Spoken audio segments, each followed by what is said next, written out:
Welcome to the Stronger Leader podcast, home of the hashtag Stronger movement, where we explore the fascinating tapestry of human experience. I'm your host, Tony Cardello. Each episode, we'll sit down with a remarkable guest to dive into their unique journeys, from successful business leaders to individuals who have faced the darkest of times and emerged stronger, even from some of the inspiring youth of this emerging generation. We'll also cover essential topics on marriage, leadership, as well as spiritual, physical, and mental health, all in hopes to provide you with the tools and motivation to navigate your own life's challenges. Whether you're here to learn, grow, or simply be inspired, there's something for everyone. So get comfy, settle in, and join us as we embark upon this journey together. Don't forget to hit that like and subscribe button as well. Turn on the notifications so you'll know whenever we drop new content. All right, let's get started. There we go. The music playing on your end? Yep. Welcome to another episode of the Stronger Leader podcast. It's your host, Tony Cardello. I'm here with my man, big major wrestling influencer, Cayden Henschel. Cayden, what's up, brother? Hey, how's it going? Happy to be here. Let's do this. I got my fans cheering for me in the back there. Absolutely, man. I wouldn't have it any other way. I had a whole studio audience lined up for you. Love it. Well, what's up, man? I appreciate you being on the show.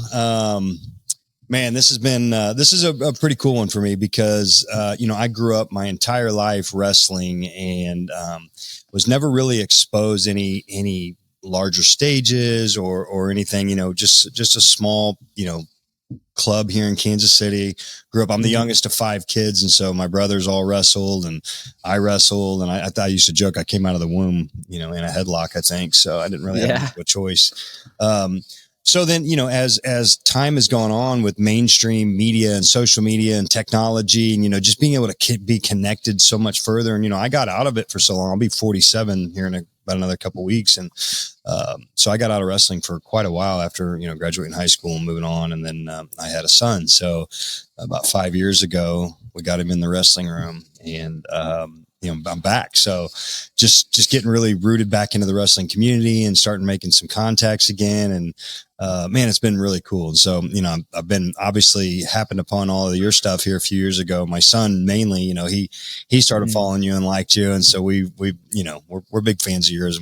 We just really appreciate all that you've done, for the wrestling community. You brought a lot of attention to the mainstream and super excited about what you got going on and kind of what you represent. And I've seen you wear, some of the Jesus shirts, and it seems like you're strong in your faith and you're a hustler, you're a hard worker. Just everything that we represent, with the company that we started with the Stronger Leader. And so I, just reached out to you and you responded, man. I thought that was really cool that you're making time. And obviously I guarantee you, and you even made the comment that, you're getting hit up on your DMs or probably blowing up constantly. And, you chose to pick us as giving some attention to, and we appreciate that, man. So I want to make good of the time. So, obviously most of the people watching this are probably going to know who you are, but some maybe don't. So why don't you just tell us a little bit about who you are and where you're from? Tell me about your upbringing. Did you grow up wrestling? Just tell me all about life, man. Yeah, so I'm Cayden Henschel. I grew up here in Wisconsin. I'm still living here and wrestled my whole life. Brothers wrestled, dad wrestled, even grandpa wrestled in college, back in who knows, the 60s, 50s, I don't even know. But wrestling's always kind of been in the family. And, throughout high school, I started to pick up a camera basically and kind of make vlogs of sharing my journey as a wrestler, sharing my tips, what I find valuable, things that I think other wrestlers my age would, enjoy watching and learning about. And kind of that transitioned into college too, where I went to college at UW-Parkside into continuing my journey. And then also just collabing with so many different brands and companies in the wrestling world. And now I'm freshly out of college and now I'm involved with RAF, Real American Freestyle. And so super cool to still be able to compete post college and do that. And I just got my own wrestling brand, got my own wrestling app, basically a lot of things going on, but I love wrestling and I love the community. So I keep showing up and make good content, hopefully. Yeah, that's good. So how old are you now, Cayden? So I turned 24 on the 24th. It was my golden birthday this past month. There we go. Happy birthday. Yep. Thank you. So back up here. Okay, you're done with college then. For some reason, I thought you were a fifth year senior, redshirt senior. That was last year. That already happened. Yep, that already happened. It would have been, I guess, you know what, there is still 26, 27-year-olds still wrestling. So I look at those guys, I'm like, man, if I had that chance, I'd do it in a heartbeat. But yeah, I feel like a young guy, 24, getting out of college. Yeah, no kidding, man. I was watching the All-Stars the other day, and there's, quite a guys with, it's funny because there's like a 26-year-old sophomore and then a, 22-year-old senior. Yeah. It's so crazy. All the different, and it's only going to get weirder too with the what is it? The NAIA or JUCO. You can go 2 years and then have an additional 4. So it's going to get pretty old. Wow, I didn't realize that. So there's going to be some more doctorate degrees, I think, coming out in the wrestling world here soon. Yeah, right. That's great, man. Well, so tell me about growing up. Tell me a little bit about your wrestling journey.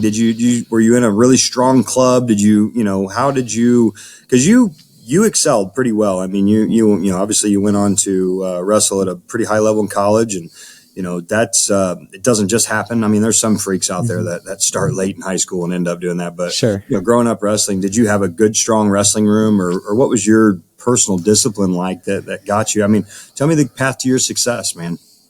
Yeah, I will say, I wasn't like a kid who was, winning state as a kid, like youth. I think best I ever got was third place my 8th grade year. So I never won a state title until, my senior year of high school. And I started wrestling since I was 7 years old in first grade. So it definitely took some time, but that was, kind of the pinnacle. I did have, good partners around me, and thankfully they were like heavier. So of course it was more beneficial for me, but I really kind of got into club wrestling more so. It was right before, it was probably like 5th or 6th grade, but like really early, not really early, but early on prior for high school, I was involved in Ringers Wrestling Club Academy. And then I kind of transitioned more to the Askren Wrestling Academy. So kind of those two are kind of the main ones. And, had my dad basically coached me throughout my whole life, and grandpa into high school then as well. So definitely when I went to college, it was like so much different not having them there. But that was kind of that journey of the club. So I'm curious to know. Talk to me about dad coaching you, because I run into that personally. I'm coaching my son, and it's hard to be dad and coach, and discipline at home, discipline at practice. Like, does this guy even love me? Sure. So what's what was your relationship like with your dad? Outside the wrestling room, versus inside the wrestling room. Was there a difference, and what'd that look like? I mean, to be honest, it was just the same. Like, I wouldn't necessarily say if I was getting disciplined or whatever, like, when parents like discipline their kid, or like they tell them to do something that because it's hard, that means they care for them. Right. Yeah. So that's like the biggest thing. He wanted to see me succeed. And, I think just around the house, the way that we do like our workouts with my brothers, including our stuff, like we love doing hard things, and we just kind of did what we did. I never like, I don't get in fights with my dad when I was a kid. I don't know. He was just my coach. He was my dad, and I just listened to him. And because he accomplished that state title, I wanted to get up on the wall in the high school gym. And I knew, I'm like, if he did it, he can coach me to where I can get there. So that was like a super big thing. I just trusted him with what he said. I really believe what, he was showing and teaching. And I mean, like, you talk to anyone on our high school team, and they're like they always say, your dad was like the best coach, and he truly was. So love it. That's cool. So tell me about your upbringing at home, and your spiritual life that you represent now. Is that something that's always existed since you were a kid? Was that later in life? Tell me about that. Yeah, I mean, it's always existed. Grew up like, really early getting baptized, and always like being around it. And I would say like once I really got to college a couple years in, and, super thankful for my fiance, Kelsey, to really even help me to grow more in that. It's just honestly just like reading the Bible more and it's just like, it's really putting effort, and especially spending a lot of time in prayer, and to actually just try to actually seek the Lord. I think like there's so many traditions in religion, and it's like, I didn't feel as maybe connected as like a lot of the things that was going on maybe in the church, or how things were going. And it was like really hard for me to relate to others because I was like really antisocial. Like I didn't really talk to anyone, and you were antisocial. Yes, very. And that's why I like doing YouTube and things. It's truly like opened me up, and it's like no one knew the me before everything, but it was, yeah, I wouldn't really I talked to my friends and stuff, but I mean, this experience and doing this allowed me to do that. But yeah, definitely just like now really just seeking the Lord in whatever I do. And I just know that's what I need to do. And I love doing it. Yeah, that's great. So, question then, your faith, the strong faith, were you raised Catholic by chance? Did you grow up Catholic? Yep. Okay. So I did too. When you said you got baptized at a young age, I kind of picked up on that. And then I'm back in January 16th of 2016, I got saved and, had some darkness in my life and overcame that. And that's kind of the pinnacle of the stronger leader stuff and how it's all, coming back full circle to kind of give back to the world, so to speak, that I took for so long. Right. So tell me, was your faith a part of wrestling, very deeply, or is this something that's fairly newer for you in terms of like the depth of your faith, or how'd that play into wrestling? Yeah, I think definitely in the past year and a half in my wrestling, I definitely brought it into wrestling. I always thought it was like kind of separated, and I guess I didn't really know how to bring it into wrestling. I just didn't know how. But after, honestly, I'm going to give a shout here to Pete over at FCA. He's really kind of helped me of just seeing that what I do like in wrestling is, to glorify Jesus. So, just everything I do, I just point to him, and, whether it be just more spending time in prayer before the match, after the match, and just how I treat others, how I treat my training. And ultimately that's kind of what I do now. Yeah, that's great. I'm starting to realize it's coming more and more mainstream. And as bigger names like yourself are starting to be bold with their faith, it's starting to become, kids that have had it, just maybe were afraid to talk about it, are starting to be more bold and outwardly with it, and the whole like Jesus train stuff that Jeff Jordan does, and then the Jesus stuff that Bo Bassett, it's you see it everywhere, and it's great. And, it's a huge part of my life and what we're doing now. And then I think I told you, Tay and I hooked up, Gadali, and, he and I have been doing a Bible study together every morning. That's been super cool, nice. And, so yeah, it's everywhere. So I like to encourage you to keep going with that in your faith. You're in such an awesome position to be able to spread that gospel, both directly and indirectly. Right. So yeah, no, by all means. Yeah, that's good stuff. So tell me what's on the immediate horizon. I know you started the shoe company and doing some of that. Is that your latest venture? And I see you kind of got a deal going with Rise. And talk to me about some of your business partnerships, some of the things that you're doing. Yeah, so basically with the shoes, CH Gear, now we're making it more towards the Chosen Hire. That's kind of like the tag name for the brand. And Chosen Hire. Chosen Hire, yep. Love that. Gear for the most chosen, yep. So far, just about a year old, and I couldn't fathom the amount of like purpose, but also like the support that we actually got back because of doing it has been surreal. And it's like truly, I was just off the phone with my partner, who literally wakes up 6 a.m., works basically until midnight, just packing orders or getting everything figured out. And it's truly a blessing. And to have people to work with that also see your vision and also just, they're just good people. It's super, super awesome. So CH Gear and making shoes and other stuff like that has been great. I also have a wrestling app that I'm also kind of the one of the owners of. It's called Wrestle AI.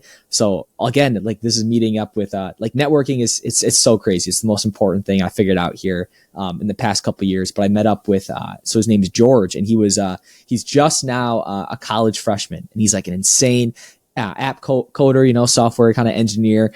And, basically he was the mind behind it. And, of course I was just like, by all means, like, let's do this. Let's blow this up. And it's been a super, super fun venture as it is. And I know it's just so early, but we've had so much support, and it's going to help so many wrestlers out there because the biggest facet of it is you upload like your wrestling footage, practice, match, whatever, upload it to the app, and it'll tell you what you did well, what you can work on, and the drills that you need to do. So it's crazy. Like literally, if I was a kid, I would be on this app all the time.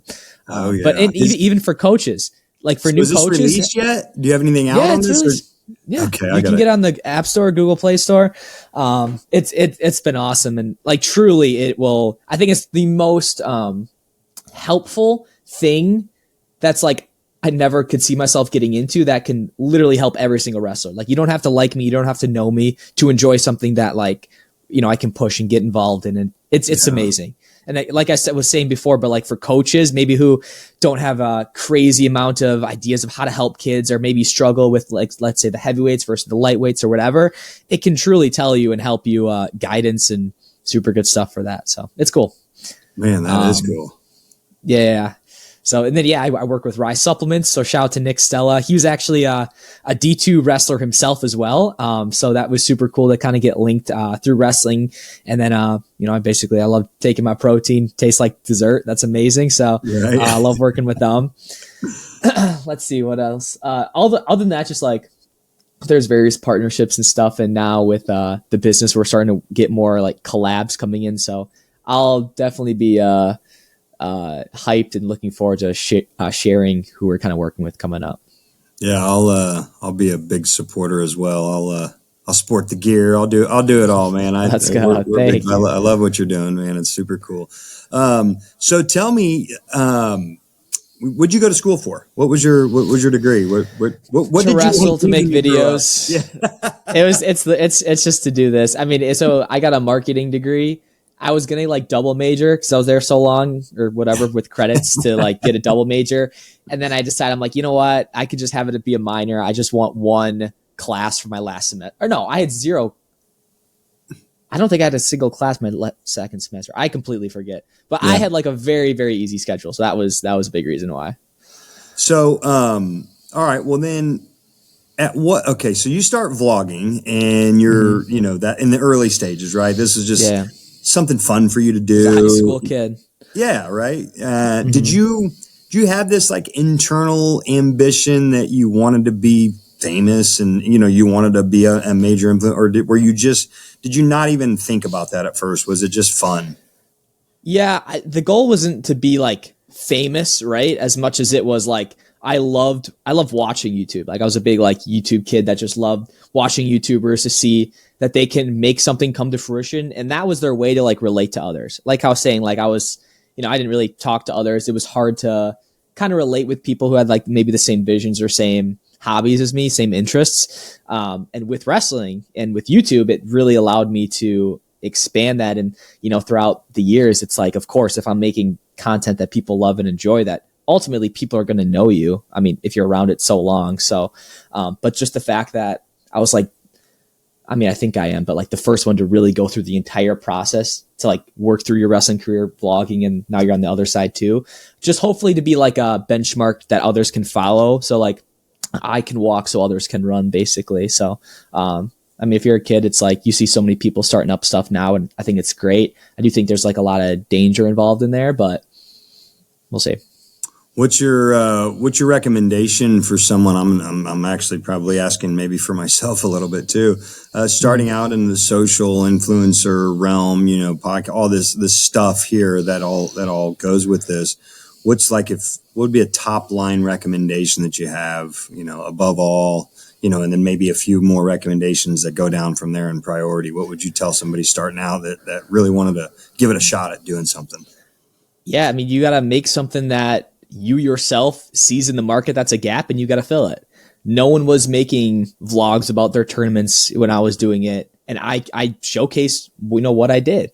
And no one was making whatever the series or going a lot of the stuff like in person too. Like when I went and filmed with Spencer Lee basically for the first time, no one was like going off on a limb and taking that risk and that time and doing all these things to try, like just as like a kid. There's companies that can do it. Even Float, it really didn't start doing until recently. But it's like really the in-person stuff, doing things that it's hard. That's hard to replicate, I think. And I think it's hard to replicate authenticity too. So, and people can see right through that. But just make something that you truly would enjoy also being a fan of. That's the biggest thing. Just fill in the gap. Yeah, that's good. The authenticity piece, I think, is a big piece for me. This is like the 16th or 17th episode I've done now, and everybody always wants to ask, like, what's the questions? What can I be prepared for? What can I answer? I'm like, I don't want to do that. I want it to be authentic. I want a couple people just be having a good conversation, a real conversation, an honest one, and, give good, honest feedback to one another and so on and so forth. So yeah, the authenticity part, I think was a big hot button for me too. Cause you can see some of these podcasts like, so what do you do for a living now? Okay. So where'd you, it's like, right. Yeah. That's the thing. Everyone can do that. You got to do something that people don't do, can't, or unwilling to do. Right. Yeah, no doubt. Okay. So what is, do you have a job? Like, do you have I mean, I know you have you have a lot going on, but is there a company that you like go to work for every day or anything like that? Or are you all on your own now? Yeah. My buddy Crosby always sends me some memes of he'll send me like a meme and at the end it's like a job application and all these things. So I'm actually gonna make funny you say that. I'm gonna make a meme. I think tomorrow actually I'm gonna go in and film it. I got this kind of good idea. But no, I've been doing this is full-time work and I've been doing it for I took it full-time basically in college. It was basically full-time. So I've just been me alone here doing my thing. So it's sweet, and truly it's like from where I've been, I didn't even think what I'm doing now would be like on the docket or would be possible. So like blessings have definitely been pouring in. I'm just kind of speechless, just grateful overall. So as you continue to go on with this stuff, I know that's come to your brain. You have some partners, obviously, in a couple of these businesses you're doing and things like that. What about scaling, like having employees, having actual staff? Are you there yet? Do you have actual staff? I think you're reading my mind. Yeah. We just hired 2 people today. So we did interviews. We did interviews last week. So we got 2 people coming on staff for CH Gear. So yeah, that's great.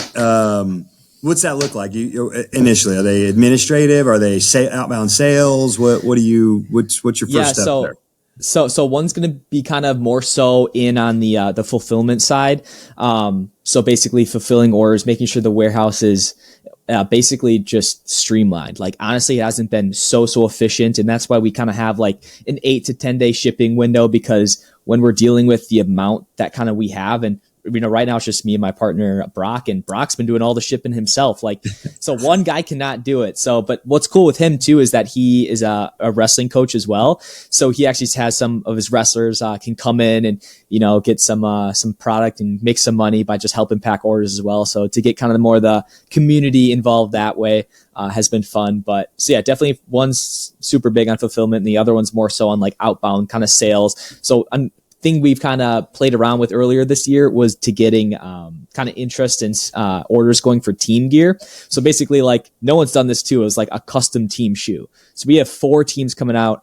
Honestly, they're going to come in later this month of their own team branded wrestling shoe, and we have some without kind of their logos that will also be going up into a site on a brand new model that we're super hyped for. But just doing that, and then of course we can do singlets, bags, and whatever we got going. So it can seem like so much, and it is. But I think now once we actually have people working for us as well, we're gonna have so much time to really put effort into where we are best. So I'm excited. Yeah, that sounds good. Okay, so engaged. Yes, sir. Right? Yep. And when's the wedding date? We set one? So it's coming up in June. So yeah, a couple months out, but it'll come fast. Okay, so I got to ask you, with this comes kids, comes a family, comes all that. You're busy now. What's gonna happen when these kids are introduced? What does your fiance do? Does she help you? Is she all in with you, or does she have her own career? She definitely can be if she wants, but she's actually works kind of in schools, and she's like a counselor. So that's kind of been on her docket here recently. So love it. Yeah. So kids, kids are going to put a I don't want to say a cramp in your style, but they're definitely going to tighten up your schedule a little bit, right? So I think you're on the right track. You do what you do. Yeah, I think you're on the right track with scaling, getting help, and start that now, and you'll be good to go once you get there. So anything that you any big ventures or big plans or big ideas on the horizon that you haven't, that no one even knows about yet? Or, any big plans of anything coming up that you want to maybe give a sneak peek about? Yeah, I mean, other than so the RAF card's coming up, so that's the day after Thanksgiving. So I was even going through the comments, and it was like someone said, I never thought I would see Michael Chandler and Cayden Henschel on the same card. And I completely agree. It's kind of wild. It is kind of wild. So other than kind of being around that event again and going through that, I'm super hyped. But then just again, I think these collaborations are going to be super dope. So just collaborating with two right now we have scheduled. One is kind of more FCA based actually. And then the other one is actually the pinnacle of the jiu-jitsu brand. We're actually combining on a shoe and a total capsule launch that I'm super excited for. And then hopefully we can get another kind of athlete shoe signed. Hopefully that's something we can do, but we'll see. I don't even remember who did I send you a picture of the other night? That was, I think one of the Iowa State guys, maybe. Yeah. Little. Yeah, that's right. Stephen Little. Yeah, that's right. That was great. Yeah, I was like, hey, I know those shoes.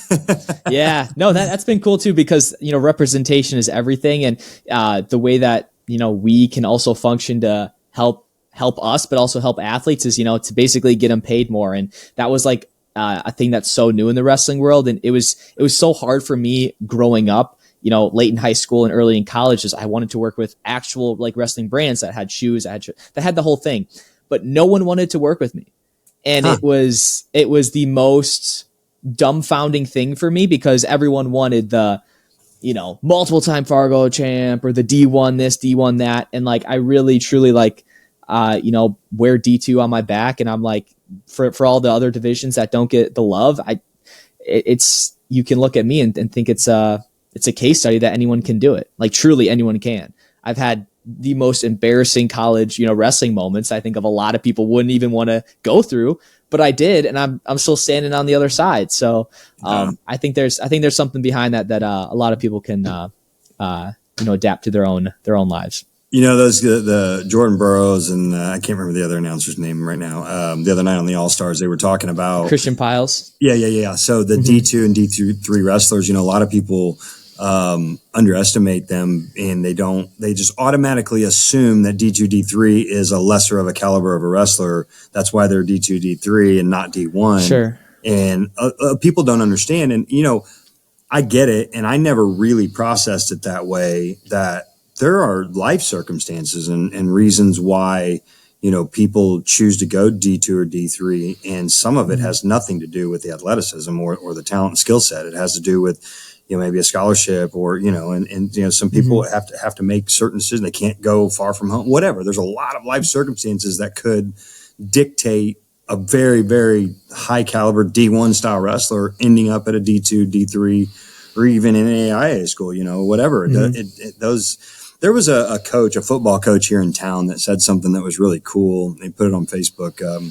I don't know, a while back, that, the small percentage of high school athletes that actually play college sports just to begin with. And he's like, JUCO athlete stud, NAIA stud, D3 stud, D2 stud, sure. D1 stud, and it's and it really was that's so true, right? Because it's competing college at really any level. It's a whole nother level of the game, Of course. Yeah, you can take some of the best high school kids and you can put them in college and they won't have a successful college career at all. And it's truly to being able to get better and adapt through that. But I mean, ultimately, I think you would kind of agree that way. For those top guys in D1, I don't think that's any close to any division. I think there definitely is a crazy skill gap in there. Sure. But not saying that there is hey, our head coach, so Nick Becker, he's a 3-time undefeated state national champion for Parkside. And he lost to Mark Hall on the last second takedown at the US Open. You're telling me he couldn't, make a run for it. I think he probably could have. Right. But of course. Yeah, so I don't know if you've had a chance to watch my previous podcast, but the last one I had on was our local high school head coach wrestling, and he was, he lost twice in high school his freshman year to the same guy, and that was it, and then he went on and he wrestled at a D2 school and struggled, and he said it was just it was a huge eye opener, and he really didn't have anybody to mentor him and coach him, and so I want to get your perspective on that. Obviously on camera. for the most part, you always just seem like a really jovial person, always in a good spirits and good mood. Sure. But listen, I'm 46, almost 47 years old, and I've been around wrestling my whole life. It's hard. It's hard. It's taxing. And, just like my 10-year-old son and I coming home, crying and puking, and it's difficult, man. So tell me about those. And the reason there's going to be a lot of young kids that are going to watch this, because obviously you're following, and I want, what kind of encouragement can you give them in those dark moments? Because, Dustin Brewer, who I had on the other night, he was tough, right? Tough guy, and knew, thought he had it all together. And, he ended up not wrestling all the way through college like he should have. And because he really didn't have anybody to talk to. So share with us like some of your darker moments in college, and, maybe, man, when you're like, why am I even doing this? Do I even want to continue? How do you, what do you do to get through those? Yeah, I will say, like, I've had these moments throughout wrestling. Like, there's that one moment, in 8th grade when it was like my destiny, I thought, to win, because no one won like a youth state title as an 8th grader in like my entire club. So that was like my big thing that, my dad would, he printed off a sheet of me and said like state champ, did all the visualization stuff. And, after I lost one of those matches, and I remember looking at a wall and literally just crying for 2.5 hours. Like, literally it was, that was probably the lowest thing in my life. And I feel so blessed and grateful saying that, because that's not even bad at all. I had the opportunity to wrestle in the first place. But I think the thing is for so many kids is truly like you have to live through it, but then also like be with yourself and just know that it's like you're experiencing life. I think so many people get caught up in the race of you need to win. You need to, like, so much anxiety that you put on yourself that maybe you don't even believe. And it can show. It can make you wrestle poor. It can make you poor in your actions, how you treat others in that way. But I mean, going into college, of course, there's moments when my first 2 years, I lost more matches than I have in my entire high school career. I think I had a negative record my first 2 years of college. And when I'm still making videos, I'm like, I had a conversation with my girlfriend at the time, same girl, fiance. I always had Kelsey. So she's the best. But I said, I'm like, I said, I don't want to do this anymore. Like, if I'm losing and making videos about me losing, like, this isn't fun for me. This isn't good for anyone. I don't know what value I have to offer in the world. And I think like a big part of it was me actually taking a look in the mirror and being like, I know that I know where I am, and I know where I want to go, and I just need to bridge that gap. And then I basically, got in the room, truly believed that I was the best wrestler in the country. And I remember on drives, I'm sitting here, a negative wrestler in college, and I'm, in my car saying that I am the best wrestler in the country, at 141 pounds. I kept saying it, wrote it down on sheets of paper, and, of course I'm putting in the work. I keep showing up, workouts in the summer, lifting twice a day and doing so much work. Volume negates luck. And throughout the years in college, then I got better and better, and until time ran out. But I mean, ultimately, just to go out there and put your best foot forward. Ultimately, it's life. So that's what I got to say there. That's great. So how impactful has wrestling in its entirety been on your entire life as a man? Like, do you think that you have taken a lot of the lessons from the wrestling room and applied it to life? Mm-hmm. Yeah. I guess a big one, right, is that, no one is really going to hold your hand there on a wrestling mat. You can put in all the work, but when it's go time, you got to be the one to put in the work and to take the risk. I think so many people are so scared of taking a risk these days. That's like, if you bet on yourself, you literally will never lose. How does that look? I can't exactly tell you. But I do know, like, just to be excellent, excellence is the, continuing what you're doing until completion. And truly, it's like just to be gritty. I think life can throw so many challenges at you, so many different things. But if you can stand and look at the opposition in the face and still take a shot, I mean, if there's time on the clock, there's time to score. So I'm not talking about wrestling. Yeah, I know that's right. Looking back over your journey so far with all that you've done, any regrets? Anything, or maybe do you wish, now that the old saying, if I knew then what I know now, smart people learn from their mistakes. Wise people learn from other people's mistakes. So tell us, educate us a little bit. Tell us some of the big mistakes you've made along the way that you would maybe want to tell some of us out here to not do. Don't do what I did and do this. Yeah. I mean, I'd like to say I don't think I would say as a kid, man, I wish I didn't play football or baseball and would only do wrestling year round, because I look back at my life and thinking those are some of the best memories I had in my life as well. But just knowing when to take wrestling actually seriously, to put it in full time. And I guess the only thing for me that I kind of would rather have done, I wish I was involved in the Askren Wrestling Academy from the get go. I guess Askren, is he a Wisconsin guy? Yep. See, so of course I live in Kansas City, Missouri, so I'm an MU fan, right? And so that I know from the Mizzou stuff, right? I guess I never connected that he was from Wisconsin. Huh? Interesting. Yep. Yeah, there's if you're not trained at Askren, Wisconsin, you're probably way up north, or I'm not sure. You're probably not getting on the top of the podium. But everyone goes to Askren. There's 7 clubs across the state. So okay, so it's a club. It's awesome. Yep. Are you familiar with Perler? The Perler. Yep. Perler Group, yeah, we've got a pretty big following of that here in Kansas City. Some of the I think there's 2, maybe 3 brothers or something. They're kind of spread out, but similar. I think very cool, very cool. Well, what's next, man? Anything immediately that you're going to dive into, or is it you stay the course? You're gonna abandon anything? Anything you're going to drop off? I mean, other than I really want to start traveling more to do videos, because I guess this is kind of interesting. For the past 5 years, strictly in college, I think every one of my posts in wrestling season was competition. I knew exactly what I was going to film. I knew exactly what I was going to post. I was going to wake up. I was going to, work the weight off. I was going to practice. I was going to compete. And then I was going to kind of share my thoughts at the end for next week. But now I don't have, I guess, that ease of privilege of the volume that I'm used to.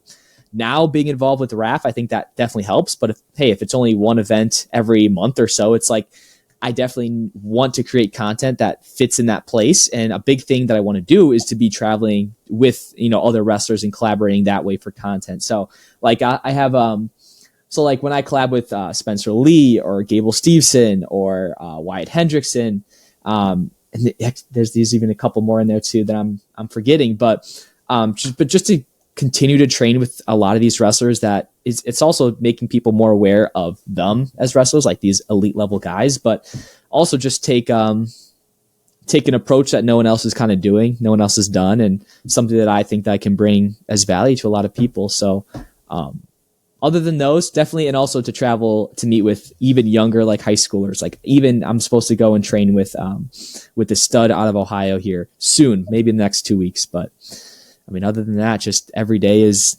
work. It's giving shoes away or making content about whatever we got going. So. Yeah, I can imagine for you it'd be tough because it's a constant. You gotta, I wouldn't say reinvent yourself, but you have to.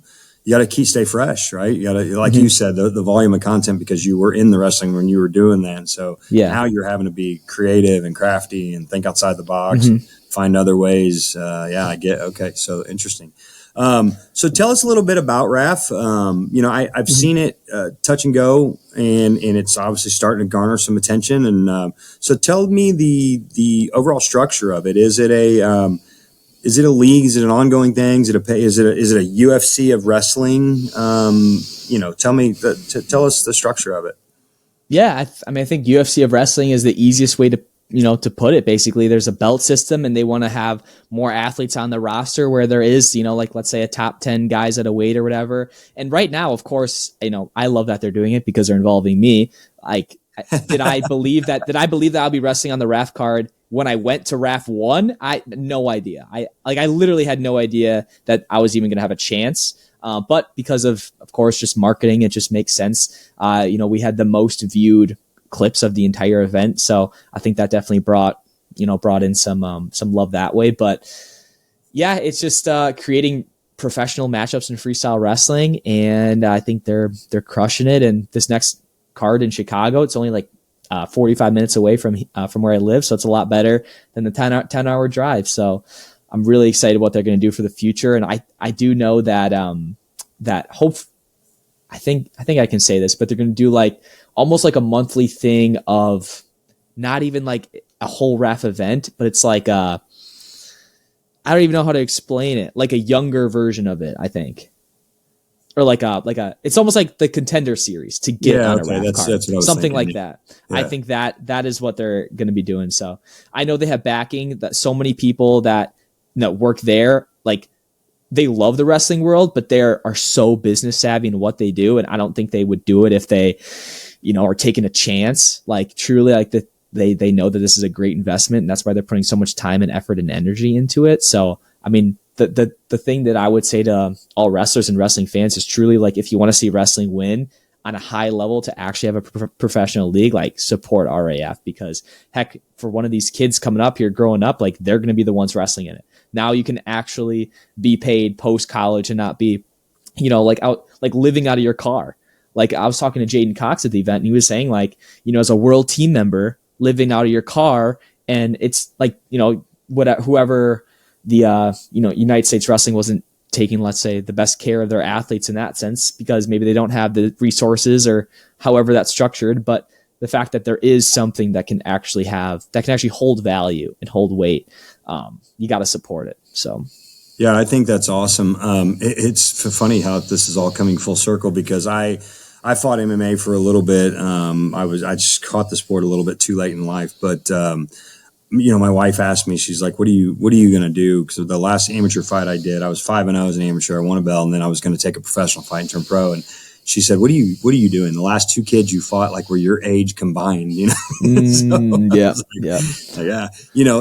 But what I really appreciated about MMA was the pathway for financial success for wrestlers beyond college, right? Like what you're saying. Yeah.